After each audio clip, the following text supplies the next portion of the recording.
E aí pessoal, tudo bem? Eu tenho certeza que alguns de vocês já cometeram pelo menos um desses erros que vou citar aqui hoje. Eu decidi fazer isso depois de ver algumas pessoas cometerem alguns erros básicos ao usar o celular. São erros que podem prejudicar o aparelho e até machucar gravemente algumas pessoas. Tudo que vou citar aqui bate com as recomendações e contraindicações dos fabricantes. Então eu já peço a vocês que se vocês conhecem alguém que comete algum desses erros aqui, então já manda esse vídeo para ela. Isso pode ajudar essa pessoa a livrar ela de uma dor de cabeça e até preservar o celular dela.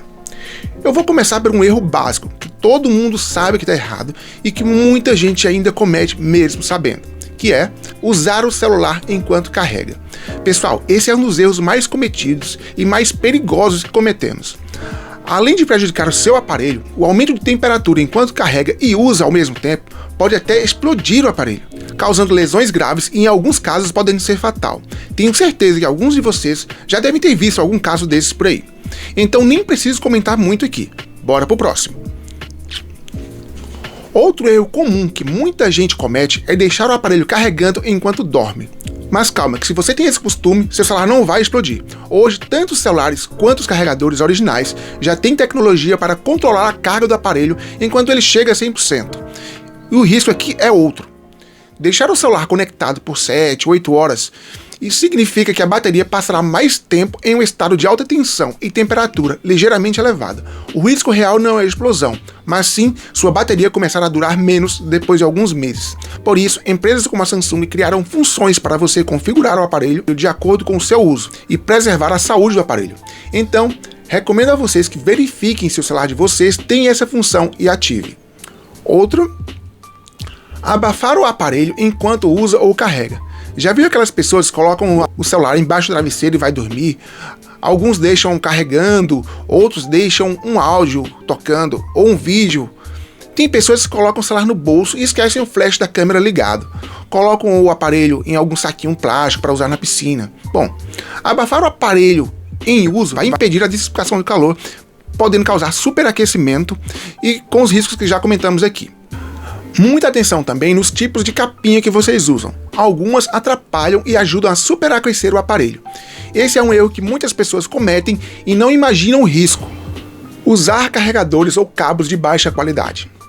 Usar carregadores ou cabos de baixa qualidade, sem certificação, não tem controle de corrente estável, não possuem garantia alguma que terão tecnologia para regular a carga do aparelho.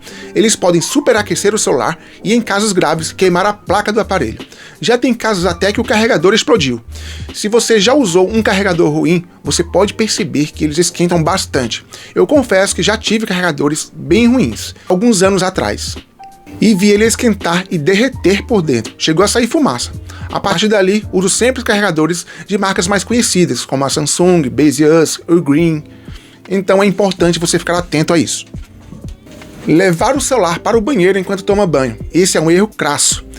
Eu tenho certeza que muita gente comete esse erro. Para quem não sabe, o vapor do chuveiro pode penetrar no aparelho com muito mais facilidade do que a água em estado líquido. Isso pode oxidar as peças do seu celular com o tempo. Pode causar umidade na porta USB na hora de colocar para carregar, o que pode causar uma sobretensão ali. E tem relatos por aí que apareceram umidade na lente da câmera. Será que essa pessoa não levou o celular para o banheiro? É bom ficar esperto com esse erro. Levar o celular para o banheiro tem muitos riscos por causa desse vapor. E eu já vi muita gente com umidade na lente da câmera. Usar o celular como GPS sob o sol. Colocar o celular sob o sol direto no para-brisa do carro ou lacrado em um plástico na moto é o cenário de tortura perfeito para o hardware de um smartphone. Você está basicamente combinando alta demanda de processamento com as piores condições térmicas possíveis. Aqui nós temos alguns riscos imediatos que o aparelho corre quando a gente comete esse erro. O vidro do para-brisa do carro ele funciona como uma lupa, concentrando os raios solares diretamente no aparelho. Na moto, o suporte plástico cria o chamado efeito estufa. O calor entra, mas o vento não consegue resfriar o metal ou o vidro do celular. A combinação do calor do processador com o calor do sinal 4G mais o sinal do GPS debaixo de sol forte é uma tortura para as baterias de íons lítio. Qualquer temperatura acima dos 35 graus já passa a ser nociva para o aparelho. E nesse caso, ela pode chegar na casa dos 60 graus. No caso do saquinho das motos, é ainda pior, pois aquele saquinho ali, dentro do saquinho tem umidade, e aí a gente corre os riscos que eu citei anteriormente aqui quanto à umidade do aparelho. Esse é um erro grave que cometemos por desconhecimento básico. Ainda falando em carro, esse daqui eu confesso que já cometi algumas vezes, que é deixar o celular no banco do carro, sob sol forte, no painel ou no porta-luvas também, e fechar o carro, deixar lá por algum tempo sob forte calor. Sabe quando você entra no carro e tá aquele abafado, bem quente? Pois é. Deixar o celular trancado dentro do carro estacionado sob sol forte é um perigo ainda maior que usá-lo no para-brisa. Isso porque quando o carro está parado sob sol forte, ele se transforma em um verdadeiro forno texturizado. Em um dia de 30 graus Celsius, a temperatura interna do veículo pode passar facilmente dos 50 a 60 graus, em menos de meia hora. Como o celular está parado, sem o vento da moto ou do ar-condicionado do carro, para ajudar a resfriar, o calor é estático e massacrante para o aparelho. Aqui, além de termos todos os riscos citados anteriormente, ainda reforço lembrando a vocês que os aparelhos têm soldas e colas que podem derreter em altas temperaturas. Isso pode fazer seu aparelho perder proteções como IP67 e IP68, que dependem dessas colas, e até causar danos graves soltando peças soldadas dentro do aparelho. Aí depois que o aparelho dá problema, a gente não sabe de onde é que veio o problema. Pô, meu celular é ruim, deu problema. Será que não foi mau uso? Por que é que perdeu a proteção? Pô, o fabricante garante que a gente pode molhar. Aí a gente foi lá e molhou e entrou água. Por quê? Porque perdeu aquela proteção. Ele passou por altas temperaturas, derreteu essa cola, e aí esse vazamento fez com que entrasse água, ele perdesse essa proteção. Então é bom a gente ficar de olho com esse erro que a gente cometemos aí. Outro erro básico que cometemos também é levar o celular para a praia. Levar o celular para a praia é quase automático para garantir fotos, vídeos e músicas. Mas para o hardware do aparelho, a praia é uma verdadeira zona de guerra. O ambiente litorâneo reúne os 3 maiores inimigos da eletrônica de consumo, que é o calor extremo, partículas abrasivas e agentes corrosivos. Ao contrário do que muita gente pensa, as proteções que o nosso aparelho vem de fábrica, como IP67, IP68, elas são contra água doce, não contra água salgada. A água salgada é muito mais nociva e mais agressiva. Ela corrói as proteções internas e oxida com muita mais facilidade as peças do aparelho. Isso está no manual do aparelho. Qualquer aparelho vai ter essas indicações no manual. Mas a realidade da praia é ainda pior. Ali nós temos forte calor, com todos os riscos que já citamos aqui.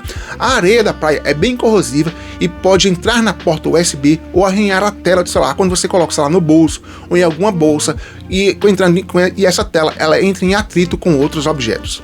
Além disso, o protetor solar que a gente usa, o bronzeador, aquele protetor solar, ele contém substâncias químicas corrosivas que podem danificar a camada oleofóbica da tela, aquela camada que é feita para não segurar a gordura dos dedos no aparelho. Se a gente vai passar um protetor ou bronzeador, por exemplo, a gente vai usar as mãos, obviamente, e esses resíduos, esses restos de protetor solar, esses produtos químicos que ficam aqui na nossa mão, quando a gente vai usar o celular novamente, a gente vai pegar na tela, ali a gente está passando esse material químico para a tela. Isso pode danificar a camada oleofóbica da tela. Então é importante a gente ficar ciente desses riscos ao levar o celular para a praia. Deixar a bateria do celular descarregar completamente para carregar. Diferente das baterias antigas de níquel, que era aconselhável descarregar completamente o celular para depois carregar e não correr o risco de viciar a bateria, as baterias de íons lítio trabalham de forma totalmente diferente. Essas baterias sofrem de estresse de voltagem nas duas extremidades, chegando ali perto de 0 ou chegando perto de 100, sendo que o nível mais nocivo é quando ela chega perto de 0. Um risco ainda maior é quando você deixa o aparelho muito tempo com a carga zerada. Aí o aparelho corre o risco de apagar completamente e não ligar mais. Isso porque ele perde aquela carga de segurança que o sistema usa para manter a memória do aparelho. Para essas baterias de íons lítio, o mais recomendado é você deixar ali a carga entre 20% e 80%. Evitar as duas extremidades. Mas como a gente sai muito de casa, é difícil você não levar o celular com 100% de carga, para você não correr o risco de ficar sem carga fora de casa. Então, pelo menos evite o estado mais crítico, que é quando ele chega ali próximo do 0. E para fechar, manter a memória interna do aparelho sempre lotada. Quando você mantém a memória do aparelho sempre lotada, com aquele aviso chato de armazenamento cheio, apitando na tela, não é apenas uma questão de faltar espaço para suas fotos ou vídeos. Para o sistema operacional e para o hardware do aparelho, isso é um fator de estresse crítico. Além de causar lentidão e travamentos durante o uso, o sistema pode reiniciar o aparelho por falta de memória. Ele pode entrar em loop infinito e precisar ser resetado de fábrica, completamente. Tem também o risco de não baixar atualizações de segurança, deixando o aparelho vulnerável a vírus e falhas de desempenho. Como se tudo isso não fosse o suficiente para te convencer, a memória flash ela sofre um desgaste muito maior quando ela trabalha com lotação próxima da máxima. O ideal é deixar pelo menos uns 15 a 20% do espaço livre para o sistema rodar de forma fluida. Por exemplo, se o seu aparelho tem 128 GB, deixe pelo menos ali uns 15, 20 GB de espaço para o sistema trabalhar de forma fluida. A memória do aparelho cheia, ela trabalha como um quarto ali, cheio de caixas. Cada caixa é informação que você vai colocando dentro da memória do seu aparelho. Se o seu quarto está tão cheio de caixa que você mal consegue abrir a porta, então a memória do aparelho não vai ter espaço para trabalhar. Ou seja, você também não tem espaço para entrar nesse quarto. Então você precisa deixar ali um espaço para abrir a porta e um corredor para que você possa entrar nesse quarto e organizar essas caixas. O sistema trabalha dessa forma também. Ele precisa desse espaço para poder trabalhar de forma fluida. Então, tenha isso em mente e mantenha aí pelo menos uns 15, 20 GB de espaço no seu aparelho, caso você tenha 128 GB. Se você tem 256, a conta é a mesma. Mantenha os 15, 20% ali. Uns 35, 40 GB de espaço livre para o sistema trabalhar de forma fluida. Agora me conta aqui nos comentários, você sabia de tudo isso ou algo que te surpreendeu? Conhece alguém que comete esses erros aqui? Então já manda esse vídeo para essa pessoa, pode ajudar essa pessoa a livrar de uma dor de cabeça e até de preservar o aparelho dela. Se tiver alguma dúvida ou dica para compartilhar com a gente, escreve aqui abaixo e nós vamos trocar uma ideia. Se esse vídeo foi útil para você, não se esqueça de deixar o like no canal e se inscrever. Se não deixar o like, seu celular corre sérios riscos de dar problema amanhã, hein? Brincadeiras à parte, espero vocês na próxima. Fiquem com Deus e até mais.